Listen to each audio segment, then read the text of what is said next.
Bom dia, pessoal, tudo bom? Então, retomando aí a aula passada, né, o texto 2 do discurso geopolítico do Wanderlei Messias da Costa, né, a gente viu aquela primeira parte sobre o imperialismo, né, ele apresentando aquele contexto expansionista das potências europeias, né, e que vai exigir aí da geografia política, e nesse caso principalmente a geopolítica, né, de toda essa, ele chama de discurso, né, toda uma teorização, entre aspas, né, que a gente vai ver, de teorias conhecidas como teorias geopolíticas, né. Não vamos ver literalmente como a teoria, já que é mais uma prática, uma técnica, né, como a gente tinha visto sobre o que é a geopolítica, né, em relação à expansão, né, territorial daquelas potências europeias. Então, a gente vai ver agora duas teorias dessas, né, entre aspas, aí, importantes, né, uma do poder marítimo, a outra do poder terrestre, né. Então, essa primeira aqui sobre o poder marítimo, né, ela vai ser aí concebida, né, pelo oficial da Marinha, o almirante lá, Alfred Thea Meehan, né, que ele vai tratar aí o Wanderlei nessa parte aí sobre o poder marítimo. E depois a gente vai ver o poder terrestre lá com o Mackinder, né. Então, vamos lá, ó, poder marítimo, né, o título aí desse capítulo, ou o capítulo é o discurso geopolítico, mas esse é o tópico, né. Olha lá, Alfred Thea Meehan, o poder marítimo e os Estados Unidos como potência mundial. Então, faz um pouco essa comparação, né?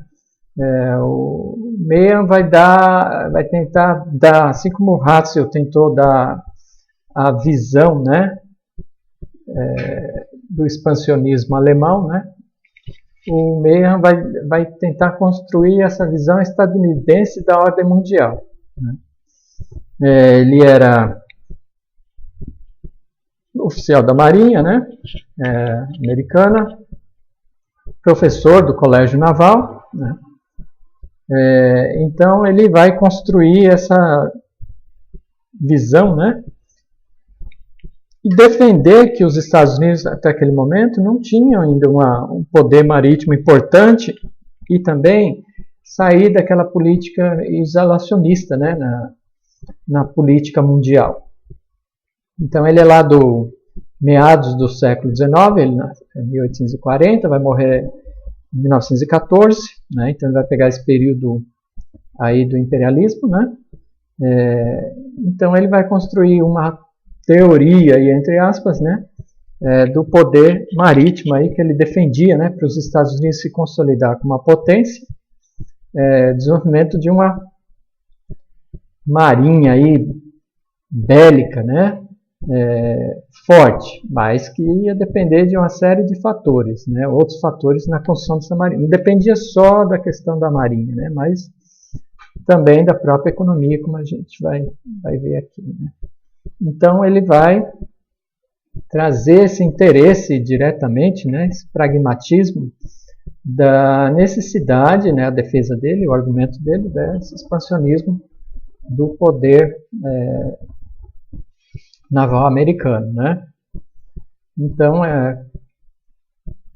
como aí o Wanderlei coloca, né, como um precursor das teorias geopolíticas, ó lá, do poder marítimo contemporâneas, né. Uns dizem que ele copiou muita coisa, né, plagiou muita coisa, mas no final ele vai sintetizar esse pensamento aí, né. Ele tem muito naquele momento ali, toda uma influência mútua, né, desses Ratzel, Meehan, né, alguns livros que cheguei a ler teve essa influência, né, e com outros geopolíticos também, né. Então ele vai trazer aquela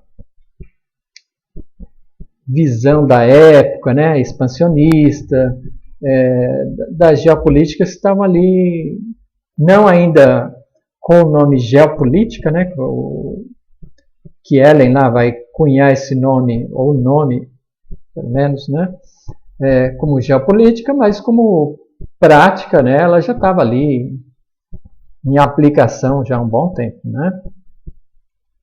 Então, ele vai, né, ele está vivendo esse contexto aí da grande virada, né, da política externa americana, né, que vai sair então daquele posição de isolamento, né, e de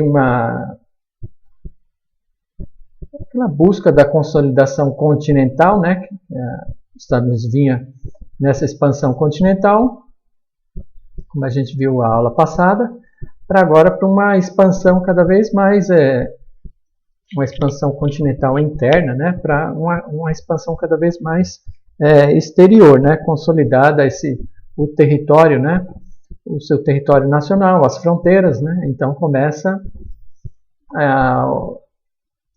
primeiro a influência no continente americano, né, essa influência externa, continente americano e depois mundial.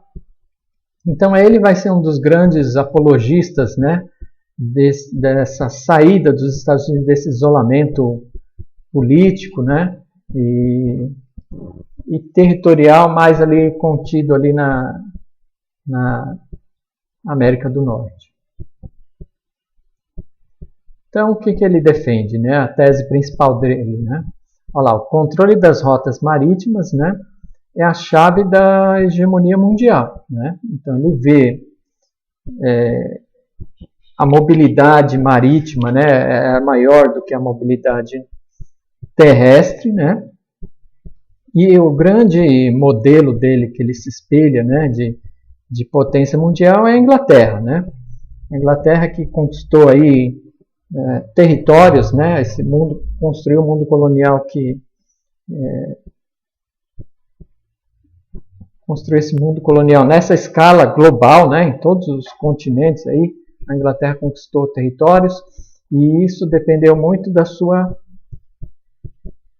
do controle das rotas marítimas, né? Da marinha mercante, da marinha de guerra, né? Também da Inglaterra, né? Então o grande modelo dele, né, de potência mundial vai ser a Inglaterra, que é a potência marítima, né, clássica. Mas então, e ele vai trazer algumas inovações aí na concepção dele desse poder marítimo, né, ou dessa geopolítica aí que ele está trazendo. Então, lá, concepção integrada de todas as atividades relacionadas ao mar. Então, essa é uma das inovações que ele vai trazer. Ele não vê assim o poder bélico apenas pelo poder bélico, né? Esse poder ele tem que estar articulado então a um país com economia produtiva, industrializada, que vai necessitar exportar esses produtos, né? Então vai necessitar de uma marinha mercante, né? E a expansão desse comércio mundial vai levar a disputas por essas áreas estratégicas de rotas marítimas, de pontos de apoio, né?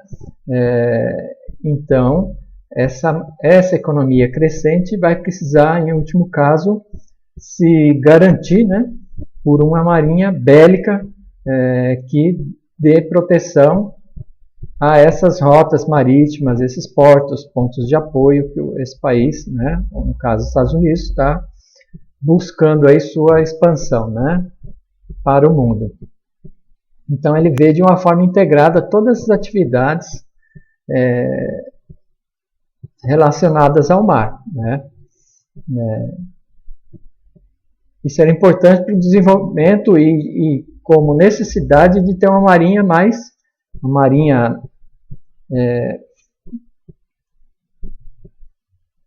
uma frota naval, né, forte, né, para defender seus interesses aí no mundo, cada vez mais o mundo se integrando, né. E aí também ele traz essa questão, né, é a obra dele, A Influência do Poder Marítimo na História, de 1890, né? O que ele defende lá? A Universidade dos Princípios das Operações Navais, né? Ele vai falar, dependente da área, do tamanho do conflito, né? Da frota envolvida, da onde ocorrer, né? Esses conflitos eles sempre vão ocorrer, né? Os conflitos navais, né? Vão estar apoiados sempre numa questão: a base original da onde essa frota parte, né? Dos suprimentos, que dos suprimentos que vão abastecer essa frota, né? E as munições, depósitos de munições, né? Alimentos, tudo, combustíveis, né? Para essa frota, e a área de concentração desse conflito, né?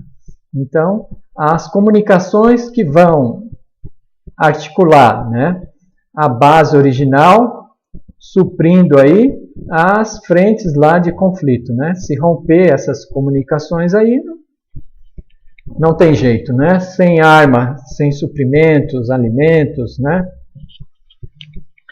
Combustíveis aí, não tem força militar que vai vencer esse conflito, né? Então ele fala, independente aí da tamanho da frota, do teatro aí de operação, isso é universal, né?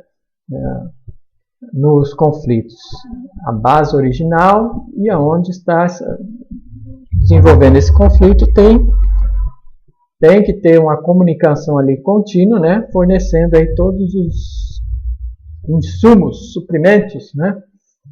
Para que lá na frente de batalha se desenvolva ali, né? As atividades lá militares de guerra. Bom, o que mais?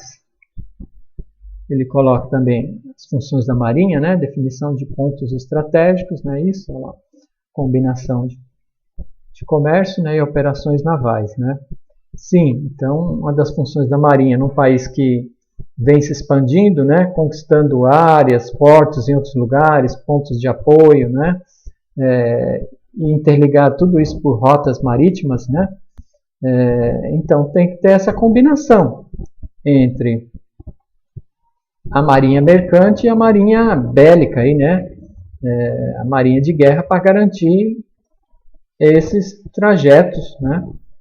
Cada vez mais disputados no mundo, estratégicos, né? Portos, rotas, né? Para diversos continentes.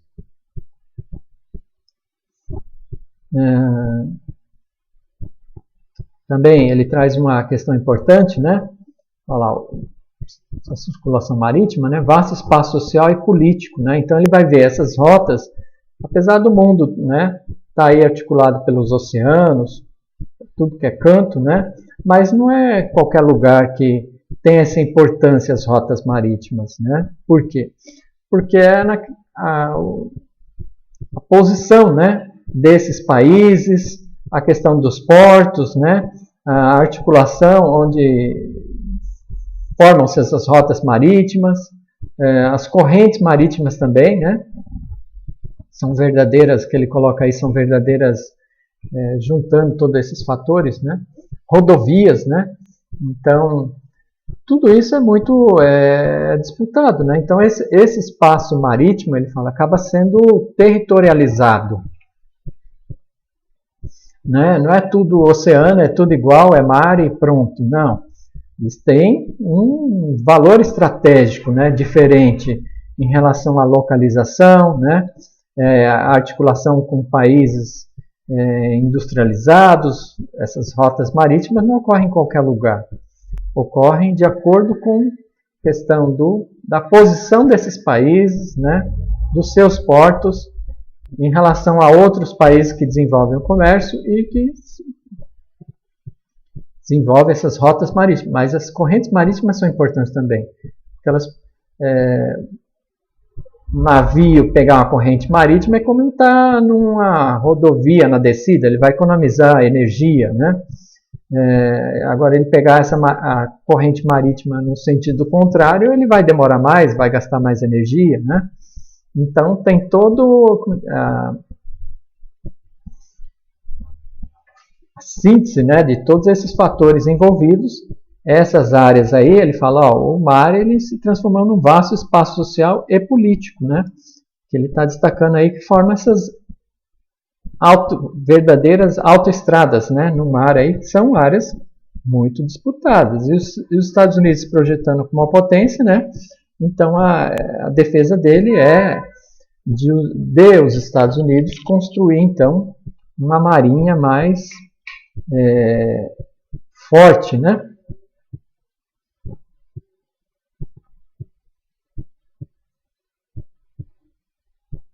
Né? Então, a articulação crescente, né, entre os países, aí, os continentes, o aumento, a tendência, né, o aumento do comércio mundial, estamos ali na Revolução Industrial, não é isso?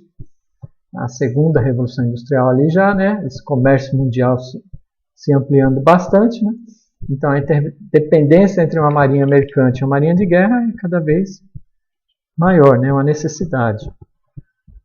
E aí que ele vê como importante, né, olha lá, a necessidade dos Estados Unidos de construir um canal, né, um canal na passagem ali do Oceano Atlântico, né, ali no Caribe, para o Oceano Pacífico, né, no istmo ali, no estreitamento ali, não é isso? Na América Central. Então, isso permitiria, né, claro, uma economia de tempo, de combustível, né, de fazer aquela volta lá pelo sul da América do Sul, uma região bastante instável, né, o mar, né, condições muito variáveis, perigosas também, né, o contorno ali do Cabo Horn,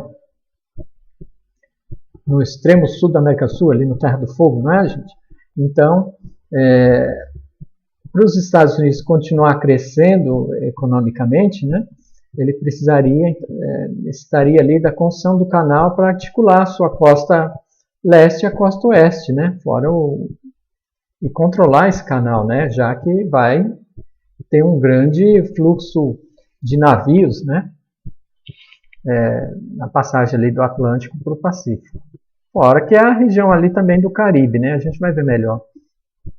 Então ele defende, né, então, construindo o canal que já tem, né, já houve tentativas de construção do canal ali na região da América Central, no período dele, né. A tendência é o fluxo mercante ali, né, de navios, aumentar muito, e aí aquela região ganhar muito mais importância estratégica, né, na passagem do canal. Vide o canal de Suez, não é isso?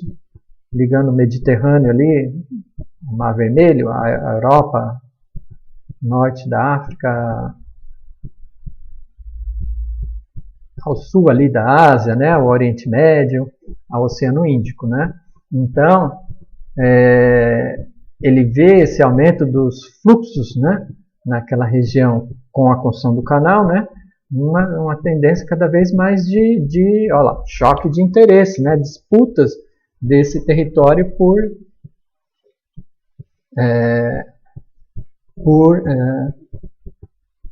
interesses, né, cada vez maior naquela região que se torna estratégica, né. Quem controlar o canal vai ganhar um poder ali geopolítico bem grande, né, um controle dos fluxos ali naquela região. Bom, e aí ele faz uma comparação, né, dessa questão da posição geográfica, né? Quem estudava muito essa questão da posição geográfica era o Ratzel, né? Então ele está falando lá, o Mehan, né? Posição geográfica, né? O poder marítimo, né? O exemplo é entre a Inglaterra e a França, né? Então vamos colocar o mapa aqui para exemplificar isso que ele está colocando, né? Deixa eu ver se aqui sim.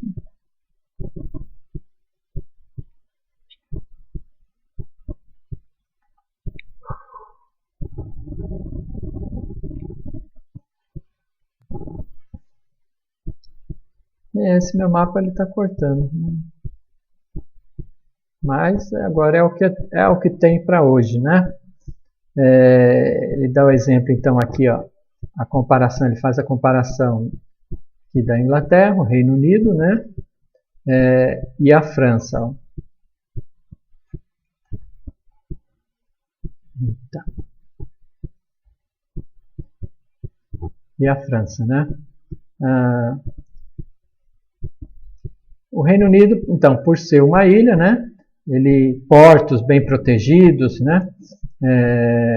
Ele, ao longo do tempo, ele desenvolveu essa vocação marítima, né? Era uma necessidade, né? Pela sua posição, né? Depois, com o crescimento econômico, trazer produtos, matérias-primas, né? Exportar, produzir, transformar, né? Tudo isso em produtos industrializados e exportar para o mundo. Então, ele vai tendo essa necessidade de ter uma marinha, né? Mercante aí, uma força naval muito grande, né? Uma marinha de guerra muito grande. Então ele já tinha essa posição marítima, né? Evidente, pronunciada, que não tem muita escapatória. Ele teria que ter uma marinha forte se quisesse continuar crescendo, né? Sua economia e seu poderio, né? Frente às outras potências aqui no continente, né? Agora a França, ó, ele falou, e a França? A França ficou dividida, né? Uma parte que tem essa saída aqui para o Atlântico, não é isso? A oeste, e uma parte que tem ao sul aqui a saída para o Mediterrâneo. E ela ficou dividida aqui, né? Essas duas costas, né? Além de ter dividida também no sentido de ser uma potência marítima, uma potência continental, né? Então ela ficou meio que não conseguiu definir o seu perfil de crescimento, desenvolvimento, né? E outra, particular, as duas costas aqui da França, essa costa oeste e a costa sul, né? O litoral sul aqui da França, teria que passar a fazer aqui, ó, o contorno da Península Ibérica, né? Deixa eu ver o mapa aqui, eu vou ficar devendo o mapa aqui da Europa aqui, ó, né? A divisa aqui da Espanha com o norte da África tem o Estreito de Gibraltar, não é isso? Separa o Oceano Atlântico aqui do Mediterrâneo, né? Quem controla Gibraltar? Né? Essa passagem aqui do Atlântico para o Mediterrâneo é a Inglaterra. Então a França ela perde muito por ter esses dois litorais, né, divididos, né, separados. Essa vocação não muito bem definida entre ser um país terrestre e continental ou um país mais oceânico, né, e que a articulação das costas desses dois litorais se dá por um estreito que ela não tem o controle, né? Então, esse é o risco, o Meehan, né? Colocando, né? Então, esse é o risco para os Estados Unidos. Se ele quiser crescer sua economia, né? Ele tem que articular essa costa atlântica com a costa do Pacífico, né? E através da construção de um canal aqui na América Central, né? No istmo aqui da América Central, que vai facilitar muito essa, né, circulação aqui entre as duas costas, né? Então os Estados Unidos correm o risco de ficar meio que nem a França. E os Estados Unidos têm um tamanho continental, né? De essas duas costas não articuladas, né? Não definir sua vocação continental, marítima, né? Direito, ou um outro país, né? Construiu o canal aqui na região do Istmo, e os Estados Unidos perder aqui então o controle estratégico de possuir um canal aqui na América Central, né? Então é isso que ele defende, né? Os Estados Unidos têm que ter uma vocação marítima maior, né? largar aquela política isolacionista e mais voltada ao seu continente, né? Isso é tipo um país gigante, continental, né? Ele tem que articular seu território primeiro, né? Ou o crescimento que teve territorial dos Estados Unidos também é a articulação desse território, né? Mas depois, para ele, se ele quiser se desenvolver como uma potência mundial, ele vai ter que sair dessa posição de isolacionismo, né?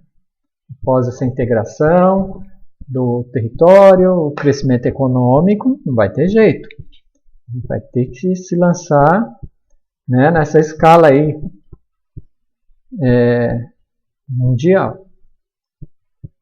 E aí ele vai precisar de uma marinha forte, a construção do canal, né? Ele é o teórico lá do canal, né? Da defesa do canal, do imperialismo americano mesmo, né? E de um canal, né? Na passagem ali da América Central. Então também ele faz essa analogia aí, ó, né? Entre a Inglaterra e a França. E também uma analogia ao Mediterrâneo, né? O Mediterrâneo e o Caribe, né? Como o Mediterrâneo é importante, né? Toda essa região do Mediterrâneo aqui, articulando aqui o sul da Europa, norte da África, né? E a passagem, esse meu mapa aqui está horrível, né? E a passagem aqui no canal de Suez, né? Como articulou mais ainda esses territórios e ganhou importância, né?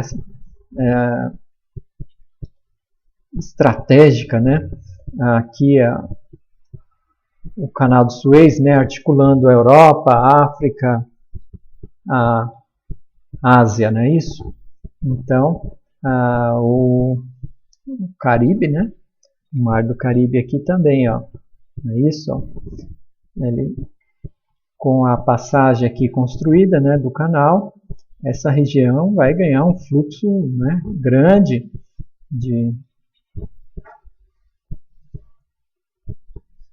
navios, né, de rotas nessa passagem, que então ganharia importância estratégica, né, como o Mediterrâneo para a Europa, né, naquela passagem ali do Suez também, né. Então isso seria muito importante, e aí os Estados Unidos assumir o controle, né, dessa área aqui, ó, dessas rotas, né, e do próprio canal. Então o que o Meehan vai defender aí, né, fazer também essa comparação, né, com o Mar do Caribe e o próprio Mediterrâneo, né. E aí, então, ele faz essa comparação, né, esse novo papel que os Estados Unidos vem assumindo, né, a transformação de seu potencial em um poder estratégico, né. Todo esse potencial econômico, o tamanho do território, o recurso, né, tem que desenvolver vai se traduzir nesse poder estratégico naval, né? Não adianta ficar lá preso dentro do seu continente, né? Senão ele vai acabar sendo controlado por outras potências aí expansionistas, né? Então todo esse potencial econômico que ele vem crescendo, né? A partir da Revolução Industrial também, populacional. Ele fala, ó, as economias principais dos países estão localizadas nas costas, né? Nas costas, nos litorais desses países, né? As áreas produtivas que vão buscar escoar essa produção para claro que tem um consumo interno, mas escoar parte dessa produção para exportação, né? Então, isso de alguma forma tem que então esse potencial estratégico naval vai ser necessário, né? Tanto essa marinha mercante quanto a marinha bélica aí, né, vai ser necessário para defesa, né, para proteção aí dos seus litorais, portos, estuários, né, áreas estratégicas aí no seu território. Mais importante do que a extensão territorial do país, ele coloca, né, é a extensão do seu litoral. Olha lá, estratégia básica, né? A estratégia básica, proteger suas costas, né? E depois fixar postos avançados, né? Para ir construindo esses pontos de apoio, né? E entre esses pontos de apoio e o seu território, né? As rotas marítimas aí, né? As rotas comerciais. Então isso é fundamental se esse país quer se expandir, se tornar uma potência, né? Olha lá o que ele coloca também, né? É preciso, né? Parece um pouco o Ratzel falando, só que aquela questão da articulação do povo com o seu território, né? Como o Ratzel colocava, através do Estado, ele fala, então, o povo, no caso aí da questão marítima, né? Assim como ele valoriza o seu território, ele tem que valorizar essa parte, ter um vínculo, né?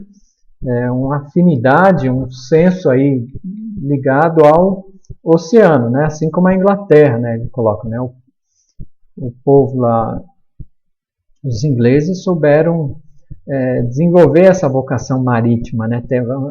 Essa sensibilidade aí para o mar, né? Essa necessidade então de defesa, as atividades, né, articuladas ao mar, todo esse desenvolvimento, essa vocação marítima. Então ele fala, ó, né, o povo precisa valorizar esses recursos marítimos, né?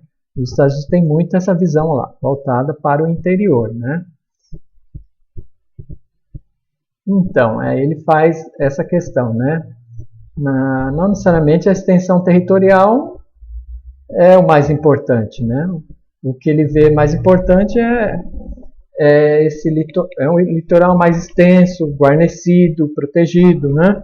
Com portos, pontos estratégicos, controle de rotas marítimas. Para ele é mais importante, até, claro que é importante a extensão territorial, mas mais importante ainda, né? É o tamanho do seu litoral, que vai promover esse comércio, articulação com outros locais do mundo, né? Olha lá, o caráter nacional, né? Do país, né? Essa verdadeira riqueza, quer dizer, essa vocação, né? Ter essa sensibilidade para a defesa do seu território, mas a defesa do seu território marítimo principalmente, né? Olha lá, a verdadeira riqueza, né? E o desenvolvimento econômico. Ele vai dar o exemplo de Portugal e Espanha. Portugal e Espanha tiveram um desenvolvimento muito grande lá no século XV, XVI, não é isso? Mas no sentido de explorar a riqueza, né? Ouro, prata, recursos das suas colônias, mas não se desenvolveram a produção econômica, a industrialização. Então aquela riqueza saiu de uma mão e foi parar em outra, né? Não construiu uma riqueza de fato, né? Que seria a produção. Esse ouro e a prata da Espanha e de Portugal foram parar na Inglaterra, né? Na Alemanha, que era um país que vinha se industrializando e eles tinham que importar esses produtos. Então foram potências que se esgotaram, né? Perderam poder rapidamente, né? Então, o verdadeiro caráter nacional, né? A verdadeira riqueza é o desenvolvimento econômico, né? Industrial, que aí sim vai lançar as bases para ter uma economia então, forte, uma marinha forte, né? Senão a riqueza vai sair de um ponto para outro e não vai parar naquele lugar, né? Naquele país. E o caráter de governo, né? Que ele está falando, ó, né? É muito mais importante, então, ter um governo democrático, onde essa população entende, né? É engajada no desenvolvimento desse país, né? Que dá base para esse desenvolvimento nacional, sua economia, né? Aquele nacionalismo, né? O nacionalismo estava muito na moda nesse momento. E um país que está se construindo, né? Como os Estados Unidos, se consolidando, né? Nacionalmente. Então era importante isso, né? Olha lá, o caráter de governo, né? E ele apostava mais na democracia do que um governo autoritário que a população não se identifica muito com o próprio país, né? com o governo. Então, é um desenvolvimento de fôlego curto, né? Então, tem que desenvolver esse espírito nacional, né? Na defesa do seu território, do crescimento econômico, né? Bom, e aí o que mais que ele defende, né? Necessidade de fortalecer o poder marítimo, né? Defesa. Ah, ele vai falar da defesa, né? 2 tipos de defesa, né? Que ele coloca, né? Uma defesa ativa e uma defesa passiva, né? Então, ele coloca a defesa passiva, o país vai desenvolver lá seus armamentos, né? Seus instrumentos de guerra montados no território, esperando que algum país vai atacar e ele vai defender ali no seu território, né? Nas suas fronteiras. Então, isso seria uma defesa passiva, né? Ele vai contra-atacar, então, o país ali que está ali avançando sobre suas fronteiras. Agora, ele defende uma defesa também ativa, né? Seria aquele ditado lá, a melhor defesa é o ataque, né? Não esperar o país lá rival, né? Que está em conflito, atacar o seu território. Ele antecipar, né? O ataque desse outro país oponente e atacar antes, né? Destruir a frota desse país antes, né? De chegar às suas fronteiras. Então ele defende isso como uma defesa ativa, né? E não é... Guerra seria se atacasse o território daquele país. Não. É só uma defesa no sentido de antecipar o ataque daquele país, né? Não um contra-ataque, né? Antes que ataque o seu território. Bom, ele vai morrer em 1914, que coincidentemente é o ano de conclusão, né, de construção do Canal de Suez, né? O Canal de Suez, desculpa gente, o Canal de Suez não, o Canal do Panamá, né? Ele foi aqui, né? Tem uns quase 80 quilômetros, né? Ligando aí o Atlântico, o Pacífico, na altura aqui do Panamá, não é isso? Através de eclusas, né? O canal já havia uma tentativa de construção do canal pela uma companhia francesa, Ferdinand Lesseps, que foi o que construiu o canal de Suez, né? No Egito. Mas ele queria construir um canal, né? Desde 1880 ele já vinha tentando construir o canal, né? Ele ganhou a concessão da Colômbia, né? Não existia o Panamá ainda. Ele queria construir o canal ao nível do mar e foi escavando aí, né? Esse território aí nessa região aí do Panamá mais favorável à construção do canal, né? Mas coloca vários empecilhos aí, né? Tinha um rio que inundava, um rio nessa região aqui inundava a área que estava sendo escavada constantemente, então não tinha uma engenharia na época para resolver esse problema. Muitas mortes, né? De operários aqui no canal, né, em função de malária, febre amarela, né? Ele não conseguia avançar, desistiu da construção do canal, né? Faliu a empresa, né? Na verdade a empresa faliu e aí os americanos assumem a construção do canal em 1901, né? E aí vão mudar aí o projeto do canal, né? Não escavar o nível do mar, que seria uma obra faraônica, né? Mas construir o canal através de eclusas, né? Fazer um lago artificial aqui, ó, o próprio rio que corria nessa região, né? Para facilitar então, né? Já ter um canal aqui formado pela própria represa do rio, é o lago Gatun aqui, ó, né, destacado aqui. E aí as eclusas, né? As eclusas que iam ser construídas aqui do lado do Pacífico, ó, né? Tá aqui o perfilzinho, gente, ó, né? Que as eclusas que iam reter a água, aí o navio ia ser elevado ou aqui descer, né? Mesma coisa, né? Como elevadores, né? O navio ia subir ou descer conforme o funcionamento das eclusas, né? Então, os Estados Unidos, ele tenta fazer acordo com o Panamá, não consegue, aí incentiva um movimento separatista no Panamá, né? Do Panamá. O Panamá consegue, então, se separar com o apoio dos Estados Unidos, né? Que traz seus navios de guerra aqui para apoiar o separatismo do Panamá da Colômbia, e em troca, né, ele ganha a concessão da construção e operação do canal. E isso vai até 99, né? Os Estados Unidos têm aí a concessão e a operação do canal até 99, quando é devolvido o canal para o Panamá. Só uma curiosidade também interessante é que o Oceano Pacífico, né? O Oceano Pacífico ele é 23 centímetros mais alto o nível, né, do Oceano Pacífico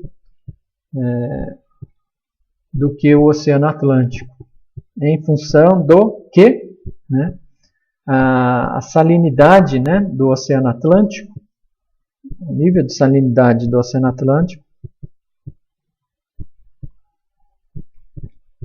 ele é maior, né, do que do lado aqui do Pacífico, né? Então a água mais salina, ela é mais densa, diminui o volume, né? Então ele tem 20 e poucos centímetros, né? Mais baixo, né, o nível do que do lado do Atlântico. Bom, pessoal, sobre o Mehan, né? O poder marítimo é isso, resumidamente, né? Aí na próxima aula a gente vai ver a teoria do poder terrestre com Mackinder. Tá bom? Obrigado e até a próxima aula.